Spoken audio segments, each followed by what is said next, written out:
Bonjour à tous, je m'appelle Juan Branco, je suis docteur et avocat en droit. J'ai eu l'honneur d'être désigné par M. Sonko afin de le représenter dans le cadre des affaires qui l'opposent au pouvoir actuel. Et j'ai été, comme vous le savez, exposé à une arrestation, détention puis expulsion du Dakar, où je venais représenter le président et peut-être le futur président du Sénégal.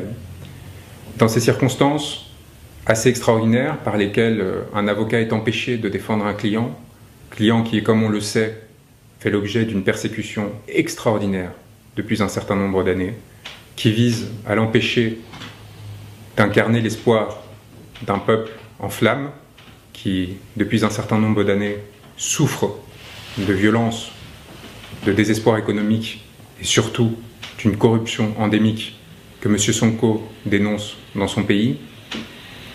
La détention, l'intimidation d'un avocat par cet homme en armes pose question. À peine sorti de l'aéroport, avec une véhémence toute particulière qui visait à éviter probablement que des passagers se solidarisent et dénoncent ce qui était en train de se passer, l'on m'a saisi mon passeport, l'on m'a exigé de rendre mes appareils électroniques et de les suivre dans une cellule où il m'a été annoncé que je serais interdit de territoire du fait de ce que je pensais. Et nous sommes dans une situation très particulière où aujourd'hui de simples mots peuvent faire trembler un pouvoir. Et cela dit quelque chose de ce géant au pied d'argile qu'est devenu l'autorité politique du Sénégal et des dangers qui touchent l'ensemble des compatriotes sénégalais qui aujourd'hui sont confrontés à la violence qui peut naître de la part de ces géants lorsqu'ils se sentent menacés. Le ministre de l'Intérieur m'a fait l'honneur d'un communiqué de presse par lequel il m'accusait d'avoir fait appel à l'insurrection au Sénégal et d'avoir qualifié son Excellence, Monsieur le Président de la République, je reprends ces termes, de tyran, avec une majuscule. J'avais en effet annoncé ma venue au Sénégal. Il me semblait important de partager avec le peuple, en amont de ma participation à ce procès, que M. Sonko m'avait désigné et me faisait confiance aux côtés de 30 confrères courageux, sénégalais, qui au quotidien ont à le défendre, qui au quotidien ont à subir les conséquences de leur engagement, y compris de la part d'un bâtonnier qui semble plus pressé de sanctionner les voies divergentes que d'essayer de protéger notre robe, à leur côté évidemment, pour éviter toute manœuvre de la part du pouvoir, et que dans le cas où le pouvoir tentait une manœuvre, comme ils l'ont fait, avec le soutien de l'Élysée, car il est évident que Macky Sall n'a pas agi seul, qu'il est évident que Macky Sall, qui avait reçu 5 jours auparavant une délégation de l'Élysée du Quai d'Orsay, n'a fait qu'agir sur ordre à l'égard non seulement de l'avocat de M. Sonko, mais aussi d'un opposant à la politique menée aujourd'hui en France par le président Emmanuel Macron, politique qui effondre notre pays et qui effondre évidemment les intérêts de nos alliés et des peuples avec lesquels on était habitué à travailler. Et l'on se retrouve aujourd'hui dans une situation de panique au sein de l'Élysée, qui craint de perdre sa perle rare, avec la Côte d'Ivoire, le dernier élément qui lui reste d'une influence néocoloniale, délétère, corruptive vis-à-vis des élites politiques à la fois nationales et françaises. Et vous avez un homme, M. Sonko, qui s'érige pour réclamer la fin de la corruption, pour réclamer la fin de ce régime, pour réclamer l'équité et l'équilibre, et qui fait appel pour cela à des avocats qui luttent pour les mêmes causes. Et vous avez un président du Sénégal qui a la lâcheté et une telle crainte de cette alliance qu'il s'oppose à l'arrivée sur le sol de Dakar de cette personne.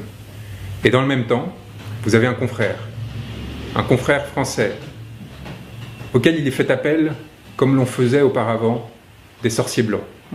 Et vous voyez la différence fondamentale entre M. Sonko, qui pour internationaliser sa cause, parce qu'il est privé de déplacement à l'étranger, parce que l'on cherche à éviter par tout moyen qu'il puisse construire une stature internationale, qu'il puisse montrer qu'il est une alternative valable au pouvoir actuel, eh bien on se retrouve dans une situation où celui-ci cherche à construire des alliances en faveur du peuple sénégalais, qui cherche à s'appuyer sur des masses populaires, les masses de gilets jaunes que nous avons défendues, avec lesquelles nous travaillons notamment, qui luttent pour les mêmes objectifs que le peuple sénégalais. Et nous avons en face les vieilles manœuvres. On fait appel donc à une personne qui va venir représenter, cette fois, l'establishment français, l'Élysée probablement, et qui accepte, et c'est là quelque chose qui pour moi touche au déshonneur, accepte de plaider face à une salle vidée de ses avocats, qu'ils soient étrangers comme moi ou nationaux. L'ensemble des avocats de M. Sonko ont été empêchés de plaider sa cause lors du procès du 30 mars dernier. Et face à cette situation, alors que l'un de ses confrères a été refoulé, M. Sûr, Maître Sûr, mon confrère, plutôt que de refuser de plaider, plutôt que de s'indigner de cette situation, a tout simplement fait son office devant une cour vide, à la fois de sens et des personnes qui étaient concernées, afin d'obtenir la décision tant attendue, demandée par l'Élysée, qui, voyant la perte potentielle, encore une fois, de son dernier point d'appui en Afrique de l'Ouest, avait décidé de tenter de calmer le jeu et imposer à Macky Sall une décision qui préserve l'éligibilité de M. Sonko, tout en le condamnant évidemment pour le déshonorer. Or, la réalité est très simple. D'une part, M. Sonko est parfaitement innocent. Le rapport qu'il a cité existe. Il a été enterré. Nous avons la preuve au sein du dossier lui-même.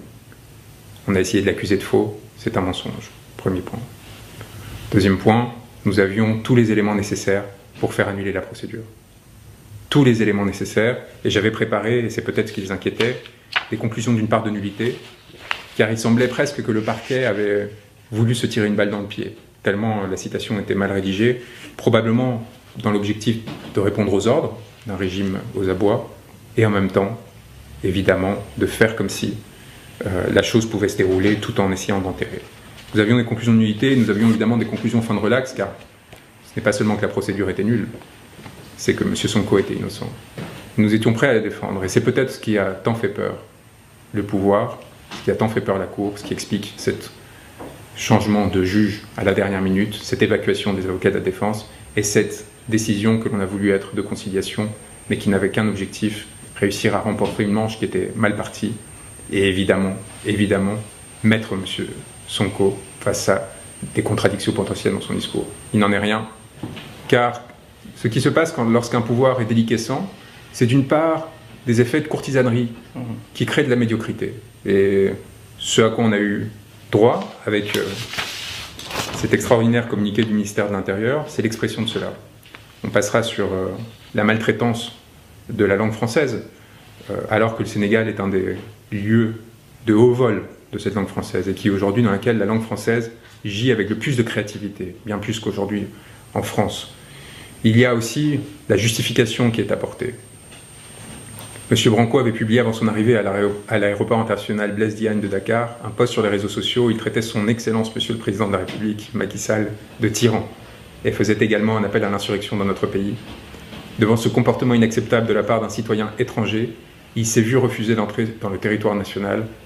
Toutefois, Monsieur le Ministre tient à rappeler l'attachement de l'État du Sénégal aux valeurs d'hospitalité et de teranga qui ont toujours caractérisé notre pays, à condition qu'elles soient sous-tendues par le respect dû à nos institutions et nos valeurs démocratiques. Pardonnez-moi le sourire, mais on apparaît dans une situation où il n'est pas nécessaire d'évoquer la complaisance de ce gouvernement avec des personnes qui défendent des idéologies racistes et particulièrement infâmes. Non seulement la complaisance, mais selon certains, le financement au détriment du peuple sénégalais, de ces personnes qui sont invitées à la présidence de la République. On pense évidemment à Marine Le Pen, mais lorsqu'il s'agit par contre de s'assurer que pas une critique ne sera faite à l'égard d'un homme en fin de parcours, eh bien là, tous les moyens sont mobilisés. Eh bien là, il y a là quelque chose de l'ordre de la déliquescence dans cette façon de faire. De la déliquescence car d'abord, on a peur des mots. Les mots font peur au point de mobiliser des hommes en armes. Et là, il y a quelque chose qui devrait inquiéter. Et puis, la médiocrité de la justification et de ce texte montre que, visiblement, ce pouvoir n'arrive plus, s'il a un jour réussira à le faire, réussir à attirer des personnes de qualité et de valeur. Et donc, par ricochet, une interrogation qui va au-delà des partisans de M. Sonko, qui va au-delà du PASTEF et qui s'adresse à l'ensemble des Sénégalais. Est-ce que d'une part, vous ne considérez pas qu'il y a difficulté à des comportements de cet ordre et à l'image que cela renvoie des autorités de votre pays? Et d'autre part, n'êtes-vous pas inquiet que ce soit ces individus qui aujourd'hui vous gouvernent? Ce premier point me semble essentiel. Le second, encore une fois, la compromission à laquelle se prête ce pouvoir à l'égard des autorités politiques françaises m'inquiète. Elle m'inquiète parce que le peuple sénégalais mérite d'avoir des représentants qui soient indépendants, qui soient souverains, qui défendent leurs intérêts, leurs seuls intérêts. Les ressources gazières et pétrolières qui sont en train d'être exploitées produisent de l'avidité, produisent ces luttes violentes pour le pouvoir.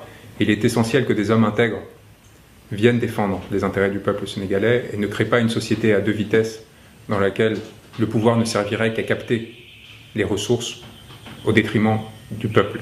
Et c'est en cela que ma rencontre avec M. Sonko est essentielle de mon point de vue. Le pouvoir corrompt systématiquement, il est évident. Et donc il faut trouver des hommes qui aient les qualités humaines, les qualités morales pour résister autant que possible à cette corruption et pour servir de digue au service du peuple sénégalais le plus longtemps possible. Et c'est cela que je suis venu défendre au Sénégal, aux côtés de mes confrères qui ont du courage et qui sont les véritables victimes du système existant. Ne l'oubliez pas, ce qui m'est arrivé n'est rien. Et lorsque je me suis retrouvé dépourvu de moyens de communication, enfermé, menacé par ces individus, ma crainte, mon inquiétude n'était pas pour moi, mais pour ceux qui, à Dakar, s'apprêtaient à rentrer dans cette salle d'audience, s'apprêtaient à défendre M. Sonko, et par ricochet pour tous les Sénégalais qui étaient prêts à entrer en résistance pour défendre cette personne qui portait ses intérêts. C'était la crainte de la violence, la crainte de la répression que ces actes pouvaient préfigurer. Et le deuxième élément qui m'indique l'existence d'un pouvoir déliquescent, et j'espère que M. Sall ne m'en voudra pas, et puisque son procureur a décidé de faire appel de la décision qui avait pourtant été arrangée entre le pouvoir et l'Élysée, eh bien, c'est l'appel du parquet. L'appel du parquet qui montre que M. Sall ne semble plus contrôler tout à fait l'ensemble des factions qui composent son pouvoir. Il y a là une forme de démembrement apparent pour un analyste politique extérieur, je peux vous assurer que c'est signifiant, qui peut avoir des conséquences particulièrement graves pour le peuple sénégalais. Et il est d'autant plus essentiel de s'assurer que M. Sonko, qui aujourd'hui est la principale figure d'opposition, puisse participer aux élections prochaines et soit en mesure de proposer une alternative à ce système qui aujourd'hui est en déliquescence et a provoqué de nombreuses conséquences particulièrement graves pour le peuple, y compris la mort d'un certain nombre de manifestants, que ce soit les 14 martyrs de 2021 ou depuis, dans de nombreuses reprises, des répressions particulièrement graves qui ont touché, y compris des responsables nationaux du PASTEF, auxquels il faut rendre hommage, ainsi qu'à mes confrères qui sont suspendus et qui sont dans une difficulté extraordinaire qu'il faut défendre absolument parce qu'encore une fois, à travers eux, c'est l'avenir du Sénégal qui est en jeu. Alors, dans ces circonstances-là, je voulais m'adresser à vous, d'une part parce que j'en ai pas eu l'opportunité, ça aurait été évidemment lors de mon arrivée à Dakar avec humilité, la possibilité aussi de vous transmettre un message essentiel qui consiste à dire que le monde vous regarde et que le monde est extrêmement fier et impressionné par cette jeunesse sénégalaise qui ne se laisse pas faire, qui ne se laisse pas intimider par la répression dont elle fait l'objet et qui est prête à prendre des risques extraordinaires pour défendre les valeurs cardinales de ce pays. Et je peux vous dire que la France et le peuple français ont beaucoup à apprendre de ce qui se passe en ce moment au Sénégal et vous regardent avec une fierté extraordinaire, celle d'un peuple émancipé qui aujourd'hui est en mesure de nous faire leçon sur la façon de défendre les idéaux démocratiques et les systèmes dans lesquels une répartition des ressources justes puisse intervenir. Et donc, je tiens à vous le dire aussi, c'est un dernier point, que j'étais venu à vous avec beaucoup d'humilité, beaucoup de fierté d'avoir été désigné par M. Sonko et à travers lui par les très nombreuses personnes qui croient en lui et qui espèrent en lui. Et j'espère que cela sera entendu parce que cela dit quelque chose aussi lorsqu'un peuple arrive à créer ce sentiment chez des pairs étrangers, lorsqu'il arrive à créer ce sentiment d'honneur, de fierté, que de se joindre à lui et de se placer à ses côtés, debout, face à la répression et à la violence. Et je tiens à vous dire que je resterai à vos côtés, que je n'attends qu'une chose, c'est l'opportunité de revenir à Dakar pour m'assurer que les intérêts de M. Sonko, aux côtés de mes grands confrères, seront défendus et que l'impunité dans laquelle ces violations de la loi sont intervenues de façon systématique, cette violation du droit cessera pour, encore une fois, dans le seul but de défendre l'intérêt des populations sénégalaises qui croient en M. Sonko, qui espèrent en lui le règlement d'un certain nombre de circonstances particulièrement délétères. Et je pense que de la Casamance à Dakar, il y a beaucoup de personnes qui attendent avec impatience ce changement politique. J'espère qu'il sera à la hauteur de ses aspirations. Il a résisté à des choses d'une violence inouïe jusqu'ici. Et j'espère que cette confiance qui est déposée en lui se transformera en force pour l'ensemble du pays. Merci à tous pour les messages extraordinaires que vous m'avez transmis, la chaleur qui a été partagée, qui m'a évidemment énormément touché. Et sachez qu'elle est entièrement revenue à vous et qu'elle continuera à le faire et que nous n'agirons justement qu'afin de protéger de façon générale, pas seulement les intérêts des partisans de M. Sonko, mais du Sénégal dans son ensemble, à notre place, avec l'humilité qui est la nôtre, en soutien des Sénégalais qui nous le demanderont et jamais dans une position d'affirmation, de domination, comme l'ont fait un certain nombre de personnes jusqu'ici, contre lesquelles nous nous opposons fermement et contre lesquelles nous continuerons de nous opposer, y compris ici depuis Paris.